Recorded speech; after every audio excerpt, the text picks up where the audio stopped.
नमस्कार, बिहार तक देख रहे हैं आप और आपके साथ मैं हूं हर्षिता सिंह। हाजिर हूं आपके सामने क्राइम की कहानी के साथ। पटना के शंभू गर्ल्स हॉस्टल में नीट छात्रा के साथ जो कुछ हुआ वो अब 20 दिनों के बाद पूरी तरीके से तमाशा बन चुका है। जिस केस को पटना पुलिस कल तक ओपन एंड शट केस बता रही थी, जिस तरीके से कैमरे पर ये कहती नजर आ रही थी कि ये खुद की जान लेने का ये पूरा मामला है। पोस्टमार्टम रिपोर्ट आने के बाद जब ये पूरा मामला पलटा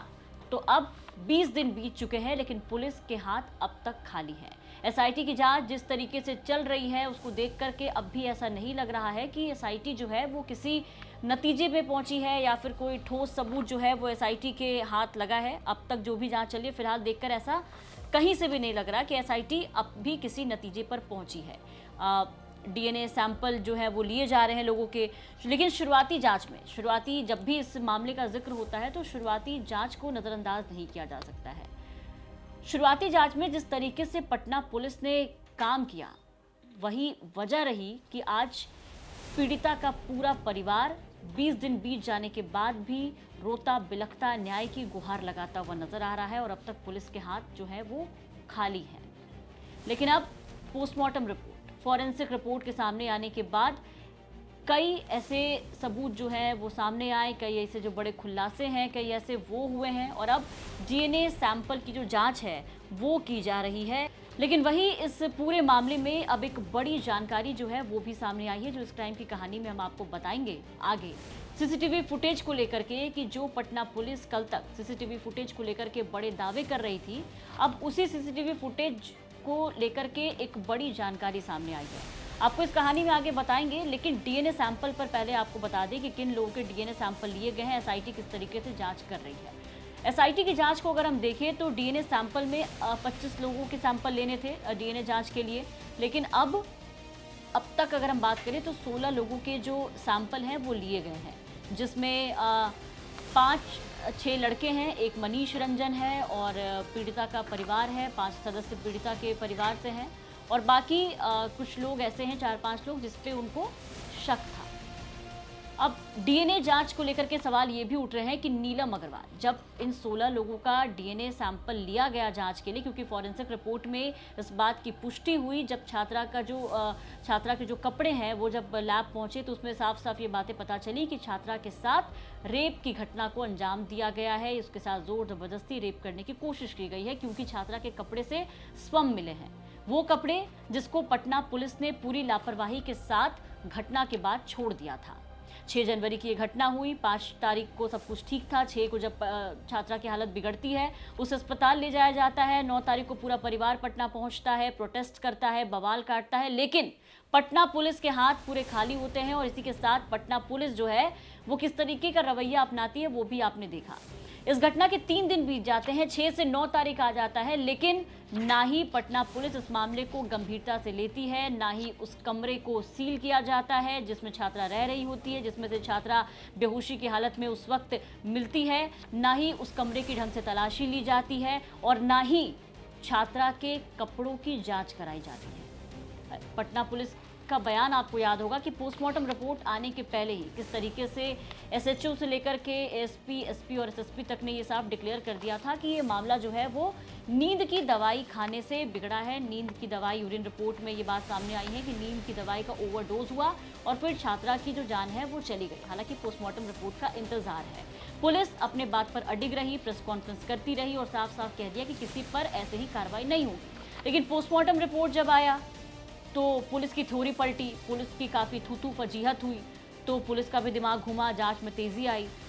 पुलिस अपने बयान बदलने लगी। इसके बाद फिर जब फॉरेंसिक रिपोर्ट सामने आया जिसमें साफ साफ इस बात की पुष्टि हो गई कि छात्रा के कपड़े पे स्पर्म मिला है, तो अब एसआईटी जो है इस नतीजे पर पहुंची है कि डीएनए सैंपल जो है वो ली जा रही है लोगों की। अब आते हैं डीएनए सैंपल पर कि आखिर किन लोगों के डीएनए सैंपल लिए गए। जैसा कि हमने आपको बताया कि 6 लड़कों के डीएनए सैंपल लिए गए और एक मनीष रंजन जो कि उस पूरी बिल्डिंग का मालिक था। टोटल 7 लोग हो गए। 5 लोग छात्रा के परिवार से हुए जिनका डीएनए सैंपल लिया गया, जिसमें छात्रा के मामा, भाई, माता पिता और परिवार के लोग शामिल हैं। परिवार वालों का डीएनए सैंपल इसलिए लिया गया क्योंकि छात्रा अब इस दुनिया में है नहीं और उसके डीएनए के लिए परिवार का ही डीएनए सैंपल लेना होगा। तो अगर इस तरीके से देखें तो 7 और 5 12 लोग हो जाते हैं और इसके अलावा जो 4 लोग वो हैं जिस पे पुलिस को शक था, डाउट था। 5 लोगों को अगर हटा भी दे तो कुल 11 लोग हैं ऐसे जो कि अब तक इस डीएनए सैंपल की लिस्ट में शामिल थे, जिनका सैंपल जो है वो लिया गया है। अब इन 6 लड़कों के बारे में आपको बता दें कि इन 6 लड़कों को लेकर के ये दावा किया जा रहा है, सूत्रों से जो जानकारी मिली उसमें ये बात सामने आई कि ये वो लड़के थे जिनको पुलिस ने एसआईटी की टीम ने डीएनए सैंपल के लिए भेजा, जो 5 जनवरी यानी कि घटना के ठीक एक दिन पहले उस गर्ल्स हॉस्टल के अंदर गए थे, यानी कि शंभू गर्ल्स हॉस्टल के अंदर।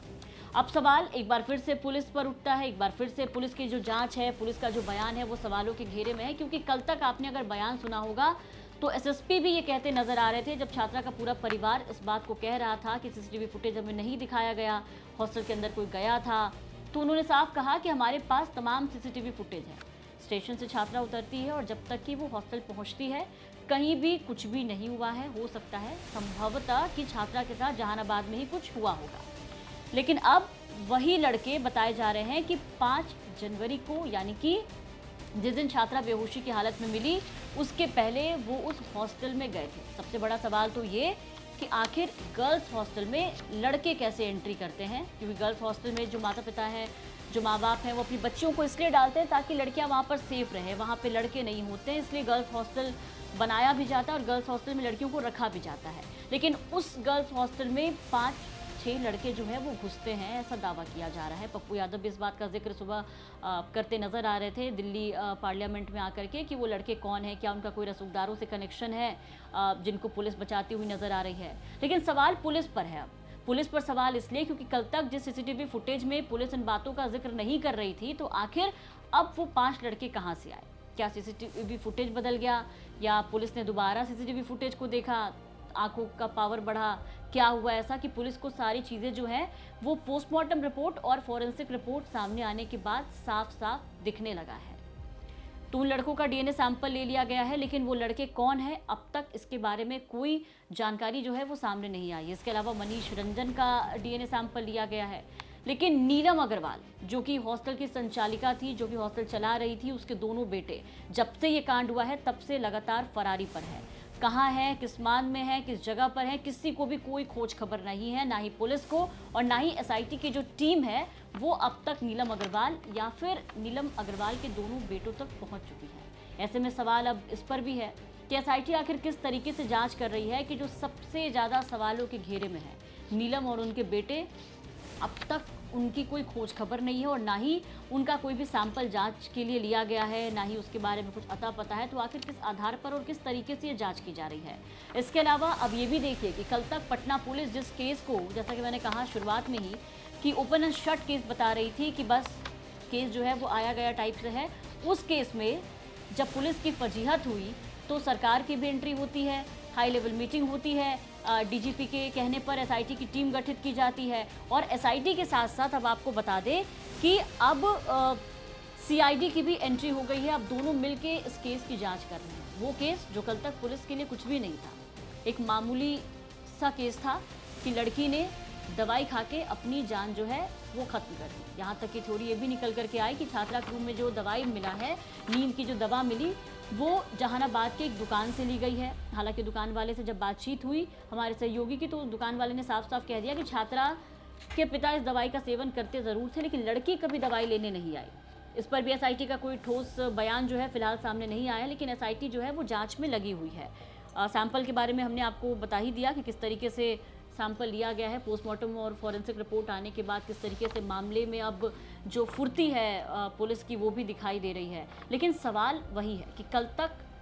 जो पुलिस इस मामले को बिल्कुल सीरियसली नहीं ले रही थी, एक मामूली सा केस मान रही थी, एक मामूली सा मामला बता रही थी, उस मामले में अब जब इतनी पुलिस की फजीहत हुई है, जब तमाम सबूत खोले गए हैं, वो कपड़े, सबसे बड़ा सवाल कि वो कपड़ा जो 6 जनवरी से 9 जनवरी 10 जनवरी तक पुलिस के पास पड़ा था, लेकिन पुलिस ने इतनी जहमत नहीं उठाई कि उन कपड़ों की फॉरेंसिक जांच कराई जाए। उन कपड़ों की जांच इतने दिनों के बाद जब हुई तब एक बड़ा खुलासा हुआ कि छात्रा के साथ न सिर्फ सेक्सुअल असॉल्ट किया गया, ना कि नोचा खरोचा गया, बल्कि उसके साथ रेप की भी पुष्टि करता है। जबकि माँ बाप लगातार ये कह रहे थे। और हैरानी की बात यह है कि ये कपड़े जिसकी फॉरेंसिक जांच हुई है, ये कोई पटना पुलिस ने फुर्ती दिखाते हुए खुद से नहीं कराई है, बल्कि माता पिता ही वो थे जो खुद ही अपनी बच्ची के लिए आगे बढ़ के पुलिस से बार बार ये कहते नजर आ रहे थे कि साहब इन चीज़ों की भी जाँच कर लीजिए और हमारी बच्ची के साथ जो कुछ भी हुआ उसको तरीके से जांच करके हमें न्याय दिलाइए, हमारी बच्ची को न्याय दिलाइए, क्योंकि आज हमारी ज़िंदगी से ना सिर्फ हमारी बच्ची गई है बल्कि वो सपने भी टूट गए हैं जो एक गरीब परिवार अपनी बेटी को आंखों में संजो करके बाहर पटना पढ़ने के लिए भेजा था। इस पूरे केस के बाद हालत ऐसी हो गई है कि पटना के तमाम गर्ल्स हॉस्टल जो है वो खाली कराए जा रहे हैं। परिवार वालों का ये कहना है कि हम अपने बच्चों को पढ़ने के लिए बाहर नहीं भेजेंगे। ये सब इसलिए क्योंकि पटना पुलिस की लापरवाही सीधे तौर पर देखने को मिली। अगर शुरुआती जांच में ही पुलिस इस पर सख्ती से काम करती, एसएचओ रोशनी कुमारी जिसको सस्पेंड कर दिया गया है फिलहाल सिर्फ खाना पूर्ति के लिए, अगर उनके एक लाइन को, अगर तमाम पुलिसकर्मी वो 4 चेहरे जो हमने आपको पहले भी बताए थे कि एसएचओ के बाद एसपी, एसपी के बाद एसपी, एसपी के बाद एसएसपी, अगर उस लाइन को फॉलो नहीं करते और एक एक करके अगर तरीके से उस मामले की जांच की जाती तो आज ये नौबत नहीं आती कि मामला इतना लंबा खिंचता, एसआईटी की टीम और सीआईडी की टीम को एंट्री करना पड़ता। फिलहाल मामला तो खिंच चुका है और जो होना था वो भी हुआ, पटना पुलिस की खूब वजीहत भी हुई। अब सबको इंतज़ार है डीएनए सैंपल में क्या कुछ निकल करके आता है उसका। एसआईटी की टीम लगातार लोगों के डीएनए सैंपल ले रही है जिसका मिलान होगा कि आखिर वो स्पर्म किसका था और फिर छात्रा के साथ किसने गलत किया। मोबाइल को लेकर के भी है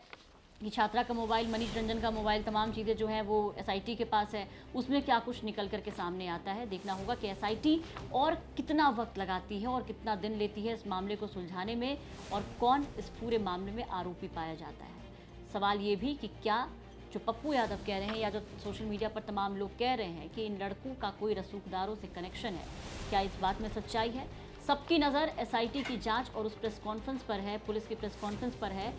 जो इस पूरे मामले का खुलासा करेगी। फिलहाल के लिए क्राइम की कहानी में इतना ही। आप जुड़े हमारे साथ हर रात 10 बजे क्राइम की कहानी देखने के लिए। बिहार की तमाम खबरों के लिए बने रहे बिहार तक के साथ।